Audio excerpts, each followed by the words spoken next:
ایک اجمی شخص حضور نبی کریم صلی اللہ علیہ وآلہ وسلم کی خدمت میں آیا اور عرض کی، آپ صلی اللہ علیہ وآلہ وسلم کے پاس بہت سی دعائیں ہیں، میں ان سب کو نہیں پڑھ سکتا، مجھے ایسی مختصر دعا یاد کروا دیں کہ جس کے ذریعے میں آپ صلی اللہ علیہ وآلہ وسلم کی ساری دعاؤں میں شامل ہو جاؤں۔ فرمایا، کہو اللہم انت ربی وانا عبدک، اے اللہ تو میرا رب ہے اور میں تیرا بندہ ہوں۔ وہ اجمی چلا گیا اور کیونکہ الٹی دعا یاد کر لی تھی اس لیے ہمیشہ دعا پڑھتا کہ میں تیرا رب ہوں اور تو میرا بندہ ہے۔ ایک دن حضرت جبریل امین نازل ہوئے اور عرض کی، آپ صلی اللہ علیہ وآلہ وسلم نے جو اس بندے کو دعا یاد کرنے کو کہا اس نے الٹی دعا یاد کر لی ہے جس سے کفریہ الفاظ بنتے ہیں۔ پیغمبر صلی اللہ علیہ وآلہ وسلم نے اس آدمی کو بلایا اور اس کا حال دریافت کیا۔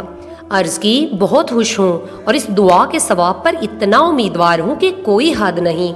ہمیشہ کہتا ہوں اللہم انت عبدی وانا ربک، خدایا تو میرا بندہ ہے اور میں تیرا رب ہوں۔ پیغمبر صلی اللہ علیہ وآلہ وسلم نے فرمایا، اب آئندہ ایسا مت کہنا وگرنہ کافر ہو جاؤ گے۔ وہ اجمی بہت غمگین ہو گیا، گزشتہ کا سوچ کر اور بھی زیادہ غمگین ہو گیا۔ عرض کی، جتنا عرصہ میں یہ پڑھتا رہا ہوں میں اسے عین ایمان سمجھتا رہا ہوں، اب کیا کروں؟ جبریل امین نازل ہوئے اور عرض کی، یا رسول اللہ، خداوند عالم فرما رہا ہے کہ اگر میرے بندے کی زبان سے غلط بات نکل گئی ہے تو کوئی بات نہیں، ہم اس کے دل کی بات کو دیکھتے رہے ہیں، ہم نے اس کی گزشتہ دعا کو اس کی نیکی لکھا ہے اور اسے اس کی آرزو تک پہنچا دیں گے۔